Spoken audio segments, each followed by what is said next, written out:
दर्शकों, स्वागत है आप सभी का हमारे विशेष कार्यक्रम आध्यात्मिक ज्ञान चर्चा में। तो आज हम आप सभी के बीच लेकर आए हैं दो संतों की बड़ी बहस।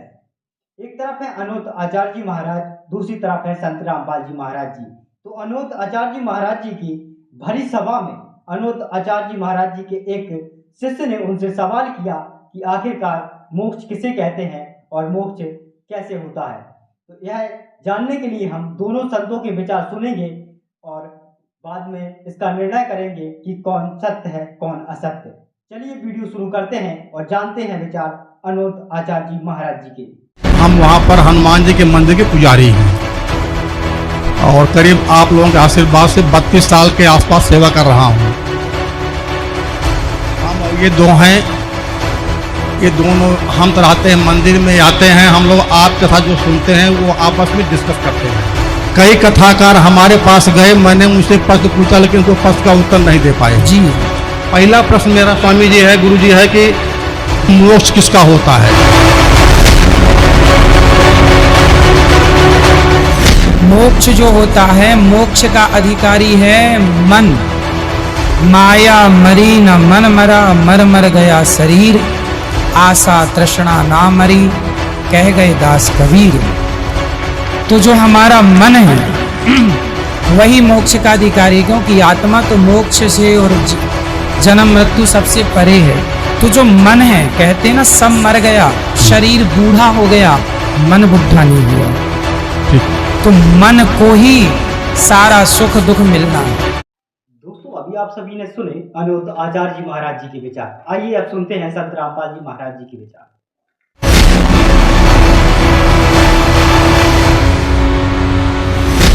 पुणात्माओं, अब हमने वो मोक्ष प्राप्त करना है जहां जाने के बाद फिर लौटकर हम कभी संसार में नहीं आते। तो वो कौन है? वो परम अक्षर ब्रह्म है, वो सतपुरुष अमर पुरुष है। गीता अध्याय नंबर 7 के श्लोक नंबर 29 में गीता ज्ञान दाता ने कहा कि अर्जुन, जो मैंने तुझे ज्ञान बताया है कि तत्वदर्शी संत की खोज कर ले, फिर वो तत्वदर्शी संत तुझे उस परमात्म तत्व का ज्ञान बताएगा। वो तत्व ज्ञान बताओगा तेरे को। उस तत्व ज्ञान को समझने के पश्चात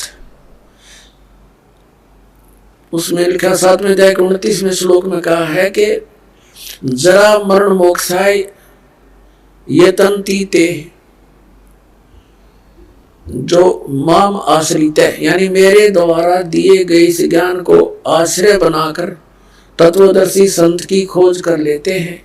और जो केवल यहाँ जरा माने बुढ़ापा, वृद्धावस्था का दुख, मरण माने मृत्यु, जरा और मरण से छूटने के लिए जो प्रयत्न करते हैं और संसार की किसी वस्तु की जो डिमांड नहीं रखते, वे ब्रह्म तत्वविदु और उस परमात्मा तत्व ब्रह्म को जानते हैं। और अखिलम च अध्यात्म, सारे अध्यात्म को जानते हैं और सभी कर्मों से परिचित है। यहाँ के सभी कर्मों से और पूरे अध्यात्म मार्ग से वो लोग परिचित हैं जो केवल जरा और मरण से मोक्ष के लिए ही प्रयत्न कर रहे हैं। 8वें अध्याय के प्रथम श्लोक में गीता ज्ञानदाता से अर्जुन ने पूछा, किम तत्ब्रह्म, जिस तत्व ब्रह्म को जानकर प्राणी केवल जरा और मरण से इस कष्ट से छूटने का प्रयत्न करता है, तो वो तत्व ब्रह्म क्या है, कौन है वो भगवान? गीता ज्ञानदाता ने गीता अध्याय नंबर 8 के श्लोक नंबर 3 में उत्तर दिया है, वो परम अक्षर ब्रह्म है। देखिएगा अध्याय नंबर 7 का श्लोक नंबर 29, ये 29 नंबर है। इसमें कहा कि जरा मरण मोक्षाय माम आश्रित ये तंती, ये माम आश्रित, मेरे इस ज्ञान का आश्रय करके के तत्वदर्शी संत को खोज लो। तो वो ये तंती, ये जो प्रयत्न करते हैं, जरा और मरण मोक्ष है, जरा और मरण के मोक्ष के लिए ही जो प्रयत्न करते हैं, ते ब्रह्म तत्वविदु कृत्स्नम अध्यात्म चक्रम अखिलम, वह पूरे अध्यात्म को तत् ब्रह्म को और सभी कर्मों से परिचित हैं, जानते हैं, विद्वान जानते हैं। इन्हीं का अनुवाद पढ़ते हैं। जो मेरे शरण होकर जरा और मरण से छूटने के लिए, जरा माने बुढ़ापा वृद्धावस्था होती है, इन्हों का लिख दिया है। वे पुरुष उस तत्ब्रह्म उस ब्रह्म को, संपूर्ण अध्यात्म को, संपूर्ण कर्मों को जानते हैं। ये तीसरा श्लोक में ये कहा है 8वें अध्याय के, कि केवल जो मुझे ही सब कुछ समझ रहे हैं वो मुझे ही जानते हैं, वो तो मुझे ही जानते हैं बस। फिर यहाँ बताया 8वें अध्याय का प्रथम मंत्र में अर्जुन ने पूछा गीता जी में, किम तत् ब्रह्म, किम अध्यात्म, किम कर्म पुरुषोत्तम, अधिभूतम से किम प्रोक्तम, अधिदेवम किम उच्यते। इसका वह ब्रह्म क्या है, और इसका 8वें अध्याय के तीसरे श्लोक में उत्तर दिया है गीता ज्ञानदाता ने। 8वें अध्याय के तीसरे श्लोक में वो परमाक्षर ब्रह्म है। अब इससे सिद्ध हो गया गीता ज्ञानदाता से कोई अन्य परम शक्ति है जो जीव को पूर्ण सुखी कर सकती है और पूर्ण मोक्ष प्रदान कर सकती है। अब यहाँ गीता अध्याय नंबर 8 के श्लोक नंबर 5 और 7 में गीता ज्ञानदाता ने कहा है कि मेरी भक्ति कर, मुझे ही प्राप्त होगा। और 8वें अध्याय के 8, 9, 10 में 3 मंत्रों में कहा कि उस परमेश्वर परमाक्षर ब्रह्म की यदि तू साधना करेगा, उसकी भक्ति की कमाई के बल से, योग के बल से, भक्ति की शक्ति की ताकत से, तो उसको प्राप्त हो जाएगा। 8वें अध्याय के 13वें श्लोक में गीता ज्ञानदाता अपनी साधना का मंत्र बताता है। ओम इति एकाक्षरम ब्रह्म व्यवहारन माम समन ये प्रयाति तदंदेहम सयाति परमाम गतिम। मुझ ब्रह्म का केवल एक ओम मंत्र है, और जो इसकी अंतिम श्वास तक सिमरन करता हुआ, इसका अंतिम श्वास तक सिमरन करता हुआ छोड़कर जाता है, वो ओम से मिलने वाली परम गति को प्राप्त होता है। ओम से मिलने वाली परम गति कौन सी है? ब्रह्मलोक। 8वें अध्याय के 16वें श्लोक में कहा कि ब्रह्मलोक पर्यंत, ब्रह्मलोक में गए हुए प्राणी फिर वापस जन्म मृत्यु में आते हैं, तो इससे भी पूर्ण मोक्ष नहीं हुआ, जन्म मृत्यु का दीर्घ रोग कटा नहीं। फिर 17वें अध्याय के 23वें श्लोक में गीता ज्ञानदाता ने कहा है उस परम अक्षर ब्रह्म के पाणी का, ओम तत्सदिति निर्देश ब्रह्म ने तिर्विद समर्थ है। ब्रह्म ने माने सच्चिदानंद घन ब्रह्म। देखिएगा 17वें अध्याय का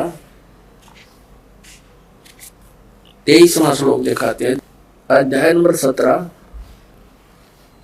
और श्रीमद् भगवद गीता ये 23वां श्लोक है।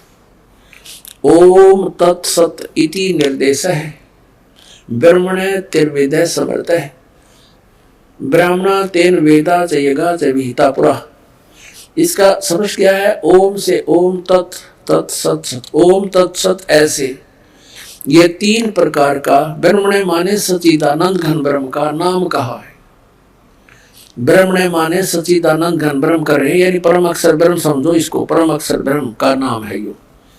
अब हम फिर आते हैं वापस 8वें अध्याय के, अध्याय नंबर 8 के ही वापस आ जाते हैं। ये देखिएगा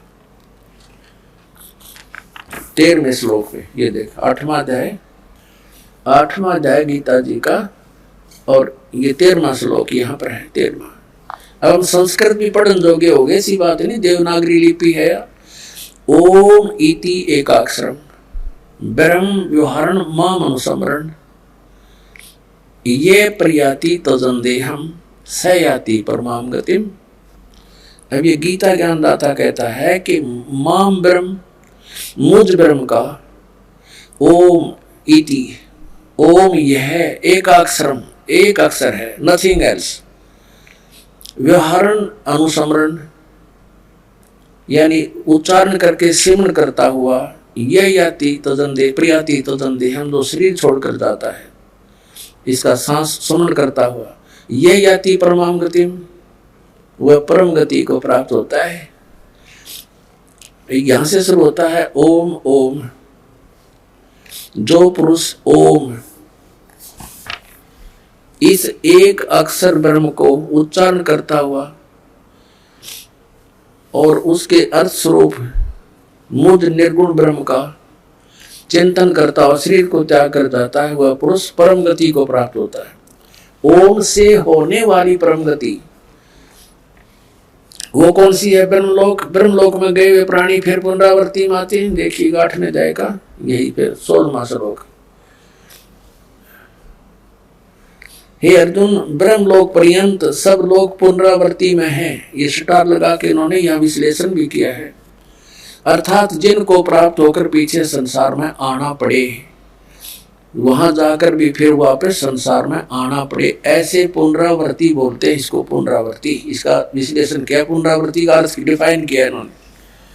तो इसे सिद्ध हो गया कि ब्रह्मलोक में गए हुए प्राणी भी वापस आते हैं ब्रह्म ओम नाम का जाप करने वाले। आगे गए ना बावड़े, रहते भी सब जाही, बिन साहेब की बंदगी कोई छोड़ ठिकाना नहीं। मोक्ष प्राप्ति की विधि बता कहते हैं कि जो सच्ची साधना सतगुरु से प्राप्त हो जाती है, उस भक्ति के करने से पूर्ण मोक्ष हो जाता है। पूर्ण मोक्ष प्राप्त प्राणी उस लोक में चला जाता है जहां पर इसको कर्म किए बिना ही प्राप्त होता है। श्रीमद् भगवत गीता के अंदर उसको निष्कर्मे मोक्ष कहा है। वहां जाने के बाद कोई भी बगैर काम किए ही आपको सब कुछ प्राप्त होगा। इसलिए आप जिस स्थान पर रह रहे हो, ये आपने कर्म करते करते भक्ति करनी पड़ेगी। निर्वाह के कर्म करते करते आपको भक्ति के कर्म भी करने पड़ेंगे। इसलिए प्रत्येक सदग्रंथ के अंदर जो प्रावधान है वो इसी प्रकार का है।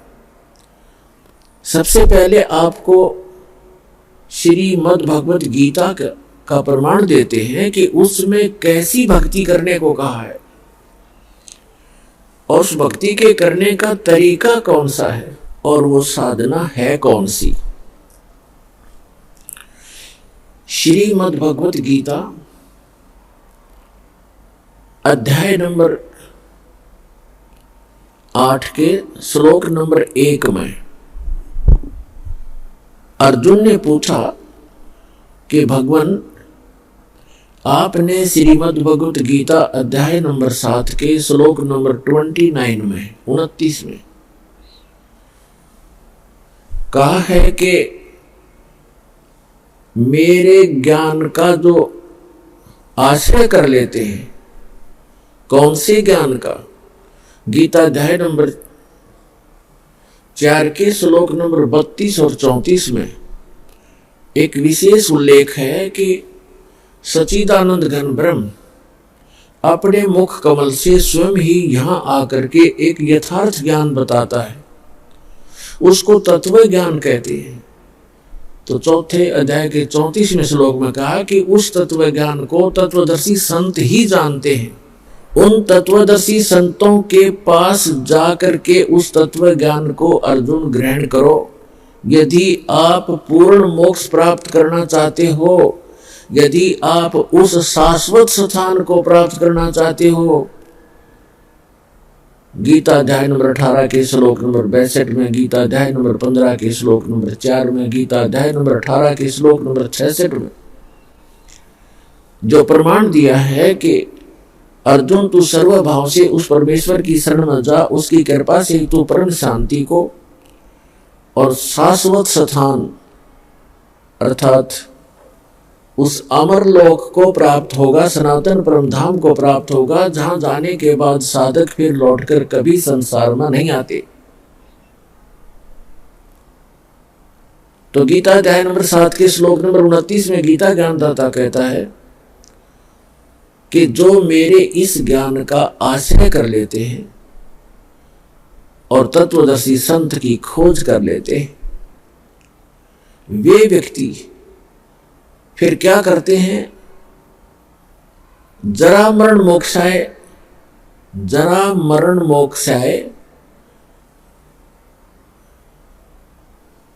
यतन्ति ते तत् ब्रह्म विदु कर्षणम अध्यात्म अखिल च कर्मम।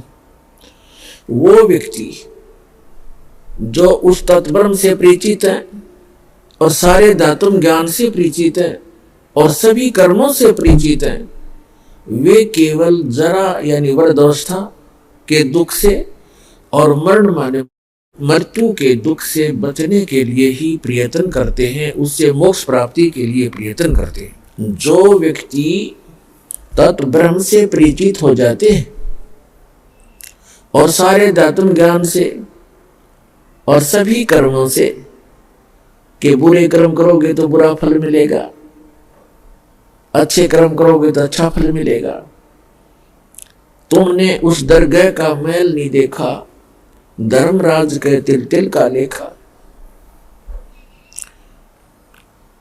आज कोई कोढ़ी है, कोई रोगी है, कोई कैंसर पीड़ित है, किसी को अधरंग मार गया है, किसी की जुबान नहीं है, कोई गूंगा, कोई बहरा है, कोई लंगड़ा, कोई दोनों टांग कट गई है, कोई और अन्य भयंकर आपदाओं का सामना कर रहे हैं मनुष्य शरीरधारी प्राणी। और अन्य प्राणी भी आप देखते हो, कोई कुत्ता है, खाद लगी है, कीड़े पड़े हुए हैं, टांग टूट गई, पिछले हिस्से को पैरालिसिस हो गया है, दोनों पैरों को लटका के घसीट रहा है। तो ये आपके पूर्व जन्म के कर्मों का परिणाम है। तो ये ज्ञान सत्संग से होता है कि जैसे कर्म आप इस मानव शरीर में करोगे वो आगे आपको भोग्य होंगे। इसलिए आप जी ऐसे कर्म ना करो जो आपको आगे उनका दंड भोगना पड़े। और पीछे गलती में जो भी कुछ हो चुका है उसका प्रावधान, उसका एक विकल्प बताया है परमेश्वर ने कि मेरी शरण में, यानी कबीर परमात्मा पूर्ण ब्रह्म परम अक्षर ब्रह्म की शरण में जो व्यक्ति आ जाता है उनके सभी पूर्व जन्म के जो अनजानपने में हुए पापों का नाश कर दिया जाता है और पापों से ही प्राणी को कष्ट होता है। आगे फिर वो इस ज्ञान से परिचित होकर के भविष्य में ऐसी गलती वो करता नहीं, क्योंकि वो संपूर्ण अध्यात्म ज्ञान से और सभी कर्मों के परिणामों से परिचित हो चुका है। तो वो व्यक्ति केवल जरा और मरण, जरा माने वृद्धावस्था का कष्ट इस मनुष्य के ऊपर, मानव शरीर के ऊपर सबसे बड़ा भयंकर दुख है। प्रथम तो वृद्धावस्था का और दूसरा फिर मृत्यु। आप सारा जीवन लगे रहते हो अपने परिवार को सुरक्षित और सुखी बनाने के लिए और कोठी कार फैक्ट्री जचाने के लिए, और एक सेकंड में मृत्यु हो जाती है। बताओ किस काम पर सारा जीवन डिवोट कर दिया आपने, जो आपका था नहीं, आपके संग जा नहीं सकता, जिसको आप अनजानपने में अध्यात्म मार्ग का ज्ञान ना होने से परमात्मा कहते हैं आप यहां अस्थायी वस्तुओं को स्थायी जानकर बालकों की तरह अपना सारा जीवन वही नष्ट कर देते हो। और जो कुछ भी आपके पूर्व जन्म के भाग्य में है और वही आपको मिलता है। आप अपनी चतुरता के कारण, अध्यात्म मार्ग से अपरिचित होने के कारण आप अपने भविष्य के कर्म और खराब कर लेते हो। इसलिए ये आपको एक तत्व ज्ञान रूपी दीपक दिया जाता है, एक टॉर्च दी जाती है, जिसकी रोशनी में आप अच्छे रास्ते पर चलें, गड्ढों और झाड़ झंखाड़ों में ना घुस जाएं, जो आपको दुखदायी होते हैं। तो प्रसंग चल रहा है कि जरा और मरण से छूटने का प्रयत्न जो करते हैं, तो जैसे आप अपने बच्चों की परवरिश के लिए, इनको सुखी बनाने के लिए अपना सारा जीवन लगा देते हो, और भक्ति साधना करते नहीं, तो जो कुछ भी आपके पूर्व जन्म के संस्कार प्रारब्ध में किस्मत में लिखा है आपको केवल उतना ही मिलेगा। मासा घटे ना तिल बधे, विध ना लिखे जो लेख परमात्मा ने, विधाता ने आपके कर्मानुसार जो भी आपके प्रारब्ध में, आपकी किस्मत में जो लेख लिख दिए, वो आपके किसी प्रकार के भी प्रयत्न से ना कम हो सकते हैं ना वो बढ़ सकते हैं, अच्छे या बुरे। फिर क्या बताते हैं, इसके साथ साथ एक विकल्प बताया है कि सच्चा सतगुरु मेट कर ऊपर मारे मेघ। सच्चा सतगुरु, वैसे तो सतगुरु कहना पर्याप्त है, पहले तो सतगुरु शब्द की क्यों आवश्यकता पड़ी? गुरु शब्द पर्याप्त है। गुरु का अर्थ होता है मार्गदर्शक, लेकिन नकली गुरु घने हो गए, इसलिए सतगुरु शब्द संतों ने, परमेश्वर ने प्रयोग किया कि जो सच्चा गुरु है वो ही कारगर विधि बताता है। फिर ये सतगुरु निरे हो गए, ये राधा स्वामी, धन धन सतगुरु, सच्चा सौदा, सिरसार, जगमाल वाली, ये तेरे सारे निरंकारी, ये सारे सतगुरु कहने लगे। तो इसलिए संतों ने एक शब्द और बोल दिया कि सच्चा सतगुरु। अब सतगुरु भी सच्चा चाहिए, नकली घने हो गए, जिनको कह का पता नहीं, अध्यात्म मार्ग जानते नहीं, इन्होंने भी सतगुरु जो अपने उपमा लगा ली। तो यहां बताया है कि सच्चा सतगुरु यानी सच्चा सतगुरु मेट कर ऊपर मारे मेघ। तो इस मनुष्य जीवन को सफल बनाने के लिए सबसे पहले आपको सतगुरु की आवश्यकता पड़ती है, सच्चे सतगुरु की। और पुण्यात्मा, इस विश्व में वर्तमान के अंदर इस दास के अतीत वो सच्ची साधना और ये तत्व ज्ञान, सत्य ज्ञान किसी भी आज के मार्गदर्शक के पास नहीं है। दोस्तों, वीडियो अच्छा लगा हो तो वीडियो को लाइक, कमेंट, शेयर अवश्य करें। साथ ही हमारे चैनल को अगर अभी तक आप सभी ने सब्सक्राइब नहीं किया है तो कृपया सब्सक्राइब अवश्य कर लें।